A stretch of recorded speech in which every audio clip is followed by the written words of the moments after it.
Hello, and welcome to Newark City of Poets. I am your host, Jaleesa McEachin, and today we are here with the poet and author. He is just all around amazing. We are here with Sean Battle.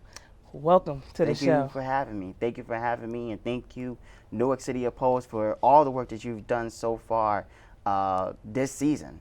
Oh, thank you. So I want to begin by asking you, when did you begin writing poetry? That would be junior year, Pennsauken High School in Pennsauken, New Jersey. I was born in Camden, but my mother got me out of there, and so I finished up in Pennsauken. What ended up happening was I had a homework assignment for my U.S. history course. Something random, kind of random at first. Write a poem in response to our lesson at the time on World War One. Not even World War Two, World War One. Typical high school procrastination, if you will. I waited until the day of the lunch period before class to get the poem done. Had to rip out a friend of mine's composition notebook paper, wrote a quick rhyme because all poems have to rhyme, and it ended up being my first persona poem in which the writer takes on the voice of another person, place, or even thing. I took on the voice of a soldier in the trenches, and I ended up having, that was also my first performance as well, because we ended up having to share in the middle of class, Right. a little reading contest. What was crazy is I was the quiet kid in a class full of popular folk, if you will. You know, the student athletes, Like the typicals. the typicals, all oozing with confidence every time I see them. We do the reading contest. They are up there, paper shaking in their hands, and something in me just said, you have all this attention on you. You have all these people at the palm of your hand because of other activities that you have or whatever reputation that you have in the context of high school. How dare you come, and I'm quoting poet Taylor Molly here, how dare you come less than your very best, you know? And that snapped something in me to where when I read. Like there was an energy in me that just took over and ended up getting a standing ovation. So it just opened up something new within you that you didn't know that you had. Exactly. And I'm like, where did this come from? Something that I should have known looking back, because I've always been the type of kid who, I don't have siblings on my mother's side of the family, so I was the only child. And what ended up happening is I had to entertain myself. So I was one of those children where I would create my own worlds. I would be my own characters, you know, being the Red Power Ranger and stuff like that. So it's like a one-man play. Exactly.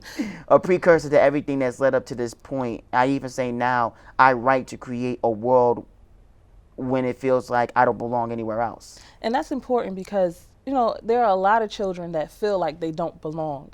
And most of the time, those are artists. They just Yes. don't know that they're artists. Exactly. Now, I know that you also have an MFA.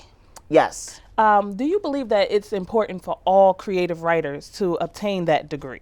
Let the record show that I'm saying this fully well known that I am privileged in having an MFA, which is a Master of Fine Arts in creative writing. No, you do not need a MFA degree. And I say this because my experience at Rutgers Newark with the Master of Fine Arts, it was good in a sense that it gave me something to compare and contrast my experience in the Newark art scene outside of it. In a lot of within both of those circles, I have particular lenses on me. In the academic world, because I also have a bachelor's in English, in the academic world, I am seen as the spoken word artist. In the open mic scene, I was the MFA student, or now because I work here at Essex County College, I'm the professor, I'm the writer. So I've been back and forth between those two lenses, and if anything, it's given me that something to work off of. But I say you don't need an MFA degree to be an artist, Right. because that sets a dangerous precedent, if you will. that you need some type of degree to be an artist, when I know many of writers, many of performers who don't have even a bachelor's degrees. They can write circles around me, period. You know, and that's really, really like amazing that you would say that, because a lot of times we need validation, and sometimes we use our degrees as validation. Not saying that there's anything wrong with that, but as an artist, you know, you always want to feel like you're one of the best. But Yes. sometimes we get caught up in the accolades part of it, where it's like, okay, I don't have this, so maybe I'm not the best. Right. And for you to say that, you know, you can be the best without having like, you know, a degree or an award to tell you that you're the best, you can still be the best. It's not even about being the best. And I get caught up in this as well sometimes. I got to catch myself. It's not even about being the best, because there will always be someone better than you. It's about being at your very best, And that's no matter important. what that is. So it's a matter of keeping that in perspective. And we get caught up in accolades sometimes, because for a lot of people, I know for me, the arts defines my life and it defines my career. It is through the arts that I ended up becoming a teacher. And you end up meshing, you know, the need to have your art validated with the need to have certain accolades on your resume so that you can get a better position and things like that. Which, you know, I'm all about intersection. Everything intertwines with each other. Right. And so you just get caught up in trying to just survive in this world, especially because I know what body I'm in. I am a black male poet, a black American male poet. And I know that comes with certain expectations, certain stereotypes, certain things that I need to uplift or dismantle. And so everything ends up coming together as a result. And I mean, it's important to say that too, because I know, like you say, you're a professor here. And a lot of times I think that poetry is left out of the curriculum. But as teachers, you know, I'm not a teacher, but, you know, looking into the lens, because I have a daughter. Right. And, you know, she's in school and you deal with a lot of different things. And I believe that poetry is one of the ways that you can kind of like bring out what you're going through and maybe share it and, you know, help someone else. Right. And like right now, I know that we're going through a lot of like, you know, people killing each other. And a lot of times kids deal with that. You know, do you think that there's enough poetry in the curriculum for students to express themselves, or not even just poetry, enough like creative writing for students to express themselves? I think there's enough creative writing in general in terms of the classes. However, my concern has been, are you, and this is another thing that kind of goes back to the MFA program, are you speaking enough Right. to the artists of today? One of my things about the MFA program is that I always had this question of, well, is there room for collaboration between, you know, the Rutgers Newark program and its aesthetic and the art scene outside of it? And I've seen it happen before, a bunch of times, where collaboration has occurred. But it's always good to keep that question going, Right. especially when you have artists like myself who live within both of those dichotomies and take from both dichotomies and have friends and colleagues in both dichotomies. I believe there's enough creative writing courses, but my thing is, and this goes back to high school even, when I was introduced to poetry, I wasn't introduced at the time to Amiri Baraka. I wasn't introduced to even the performance artists or the quote unquote spoken word artists of that time period, Right. whoever was, you know, at on top. And I was in high school during the time of Def Poetry Jam. So I didn't even have that unless I searched for it.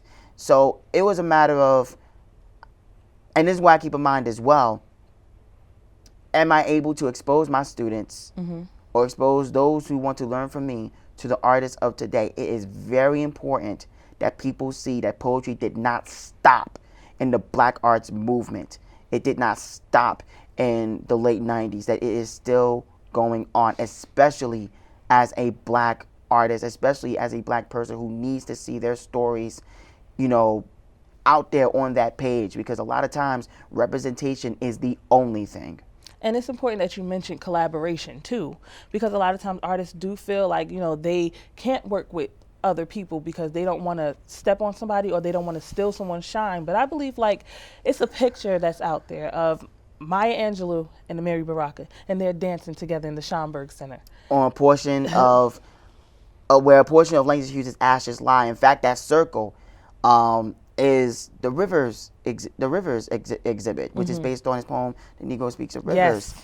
And Talking about how the bones are at the bottom, and yes, I love that poem. I love it. And what's crazy about that is because I just this past weekend, and what was my third time being in that building in the Schomburg, I actually performed there for the first time ever. Israel Productions and the collective under it, To Whom We May Concern, got myself and a dozen Jersey artists together to produce a show called The Road to Consciousness. And it was Jersey being represented in New York in the Schomburg Center. I performed right on top of that same circle, that very same circle. And I said in an interview during that show, I've been writing and performing for 10 years now.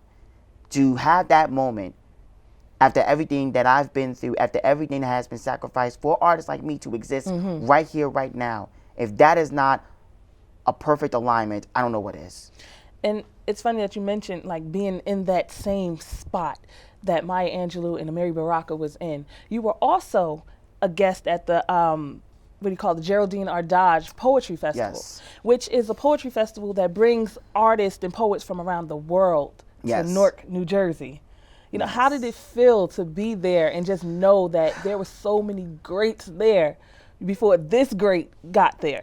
How did it feel to know that you were a part of that bill that said Sean Battle? You know, this was actually the second time that I had performed at the Dodge Poetry Festival as a showcase poet of some kind. The first time was through the MFA program. And then this past festival, which was last year, I performed again. But this time, it was a part of the showcase Brick City Voices. And I shared the stage with Starsky. I shared the stage with Mia X, who was a guest here at Newark City Poets as well. And it's funny that you mentioned Amiri Baraka and Maya Angelou. I've said before, Mia is my Amiri. She is my Maya. This community is Amiri and Maya, just with the warmth and the love that she gives. Yes. So being able to share the stage with her and to create history in that space, and to provide something different. The Dodge Poetry Festival brings together many voices all around the world into what is one of the biggest, if not the biggest, poetry festival in the U.S.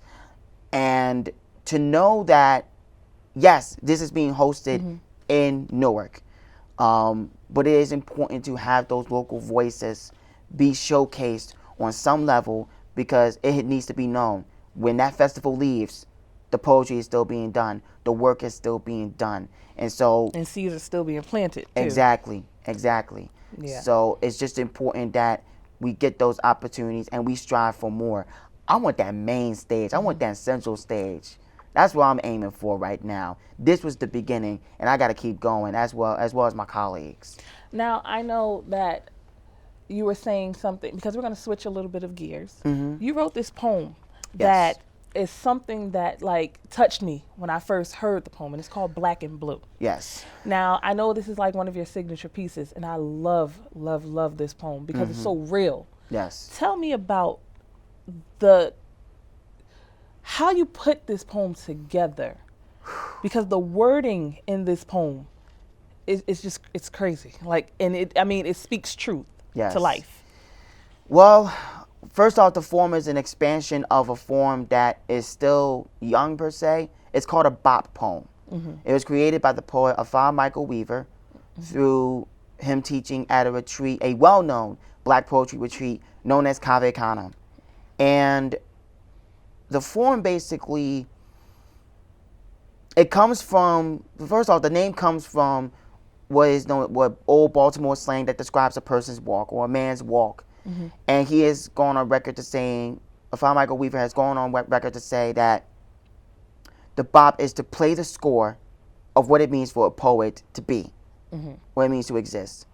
And it lends itself to being be able to create a story. The first stanza, presenting a problem. The second stanza, expanding on the problem. The third stanza, either showing a solution or showing the failure in the attempt to have a solution. Right. And there's a chorus in between those stanzas that's either a song lyric from another song or something that you make up. I expanded upon it because, the poem goes 3 pages long, and that's because so much happened. I usually say in the beginning, May 23rd, 2013, I graduated with an MFA in poetry from Rutgers, Newark. The following night, this happened. And by this, I mean coming home from a big celebratory day with family in New York, I decided to walk it. It's 11 at night. I decided to walk North Penn Station all the way back to University Avenue. I was living on campus at Rutgers. Big mistake. I got to New Street and Halsey Street, a sea of young teenage boys, teenage black men, ended up surrounding me. I didn't know what was going on at first. Mm-hmm. I just ran because I wanted to, get across the street before any cars came. All of a sudden I hear, "Don't run, don't run, don't run." I got my book bag on, my shorts are a little loose. I got caught. And I was one of, I think, 3 who would jump that night. Wow. So that was my first mugging. Mind you, I was born in Camden and was raised there for 10 years, but my mother kept me in the house. My mother, she wanted to, keep me safe, right, keep me secure, keep me out of certain things, keep me out of certain lifestyles. Just focus on school, and I did. That moment was my wake-up call, and that, much like people, when you see all in the news of black people dying because of, police brutality or other means, and they blame, well, if they didn't do this, that, and the third, or they're no angels themselves. I'm not for respectability politics. This education, this, being proper, it does not save you from carnage. It will come to you one way or another, and so will the lessons that come from it. And for me, it was my wake-up call to the real world.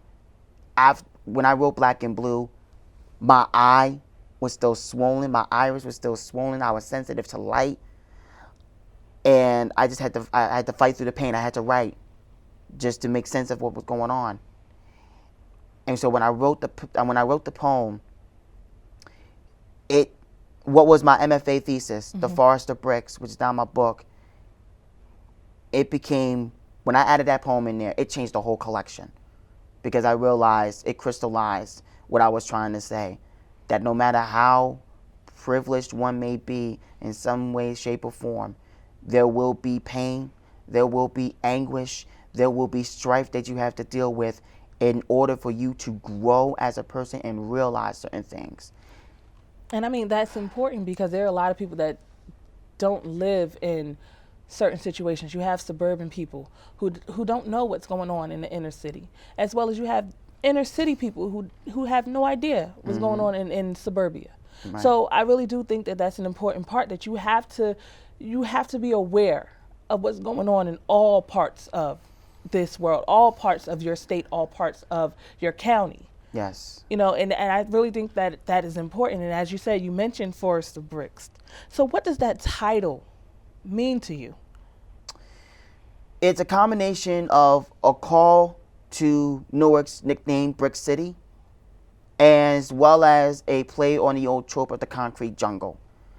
I ended up combining both of them to name the title poem a pantoum that starts off by saying, "It's better for the community to bleed out and burn down than stand on the shoulders of monsters and apologists." There were some things on the political level, because I wrote it around the time there were some things on the political level, as well as a communal level at times, both here and elsewhere. I just got disappointed in certain so-called leaders. Mm-hmm. And I realized that there are some who they let the power get to their heads, or you realize that you remember your leaders, those who deem leaders, they're human. Right. And with humanity comes flaws, or a sense of recognizing. Basically, they have some questionable tactics at times, to the point where are they really thinking about the community, or are they thinking about themselves? And I just got sick of, living in a, not just a state, but a world where it seems like every single leader is something was up, with no chance of true change in sight. And I feel like sometimes the only way this is going to happen is a complete restart of everything. The Marvel comic universe is setting up to have a big reboot of its whole universe. I feel like a similar reboot needs to happen sometimes in order for true change or true peace to occur. So that's where the title, stepped in, and you was like, okay, well, we're gonna just, I see. Yeah, so it was just me. It's a coming of age journey, the collection, into recognizing that no matter how you started out in life, you're going to have struggle, you're going to have lessons, especially as a Black American. You're going to be exposed to certain things, and you have to come to terms with them and recognize that you have your own story to tell. Somebody is going through this just as much as you, if not more, and they need to know that they are not alone. So when you say more of a story to tell, what do you want your legacy to be? What do you want when you pass on and people think of Sean Battle? What do you want them to say? No one can question the love I have for the arts. No one can question the love that I have for people. I'm human. I make mistakes. I will continue to make mistakes. And I know that for some, those mistakes mean they never speak to me again. Or they may never take me seriously again, if at all. But no one can question that I lived my truth. No one can question how honest I am. No one can question that I did my everything, or put my everything into all that I am a part of. I put 10 years, and I will continue to put 10 more into everything that has led to this point. And all I want is for, when people look at that work, when people #see Sean Battle, I like that. they see an artist who was not afraid to learn the rules, know when to break them, know when to redefine what needs to be redefined. Because at the end of the day, I write to create a world when it feels like I don't belong anywhere. Somebody needs to read that world to know that they belong somewhere. That's deep. That's really deep. But I do want to say thank you for joining us today. And you are going to stick around to do 2 pieces, right? Absolutely. Okay. But again, I would love to have you back on my show again. And this was excellent, and your book looks excellent. And, Thank you. I'll just look forward to more of what you have to offer. Thank you. And just real quickly, my sister, if you will, Lady J, great singer, she said to me in the release party for the Forest of Bricks, because she performed there, there's no turning back. You're more than a poet. And that is true. So I just want to say real quickly, if you are looking, and for those who are looking for space to express themselves, the brand Evolve NJ, accountability through artistry, encompasses everything that I'm trying to do in regards to recognizing who artists are on and off the page, and to hold people accountable and growing as artists and as people. So with that is Evolution Open Mic, which is every Thursday night. #Evolve NJ. Sean Battle. Again, I would like to thank you for watching, and until next time. Valentine's Day 2011. For the first time in 7 years, pro wrestler turned actor Dwayne "The Rock" Johnson appeared live on an episode of Monday Night Raw. Finally, The lights and screens shut down. A dramatic entrance in progress. My hero returns from Hollywood. The words on his shirt read, I bring it. That's all I've done since trading in my orange jumpsuit for navy blue slacks.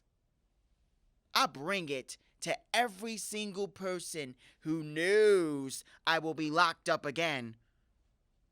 Just by being here with my son Troy, I prove those jabronis wrong. Soon, Dwayne makes a left toward us.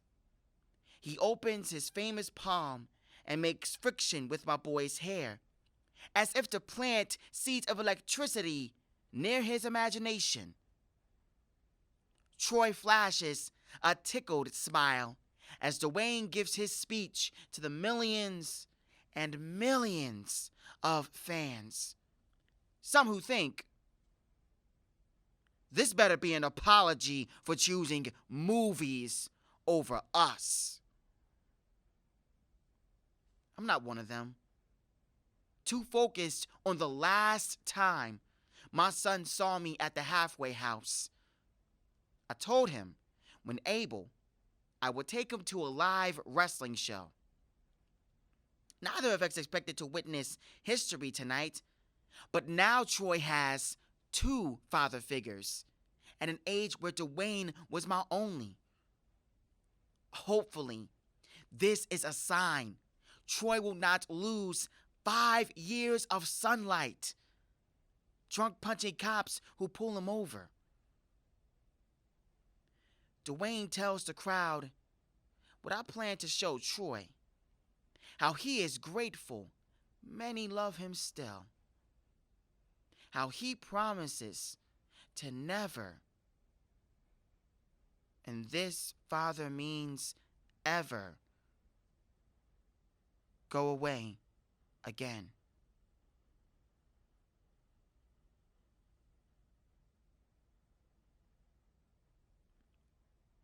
After Selah the author, and in memory of Shantae Legacy Leonard, things I want to whisper into every black woman's ear.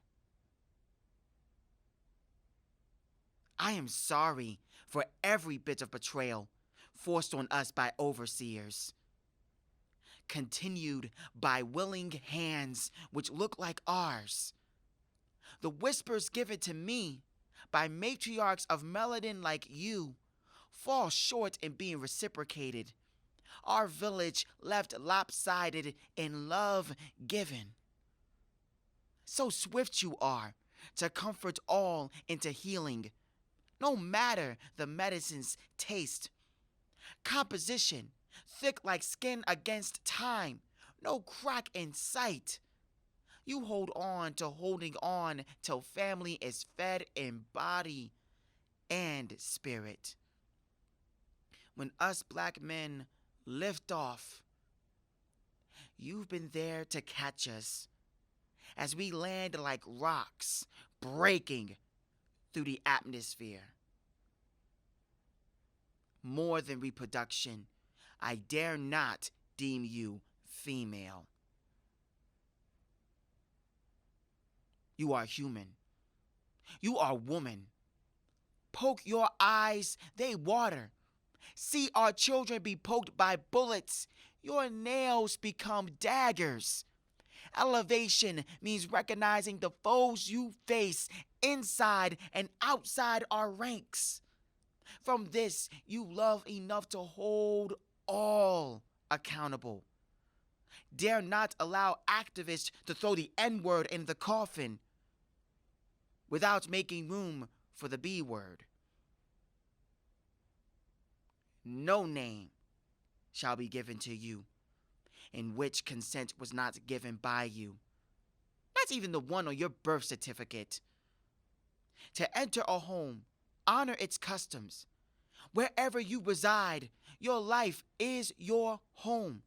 With your home, only you decide when to invite when to close off. Please know that I value any time you choose to give.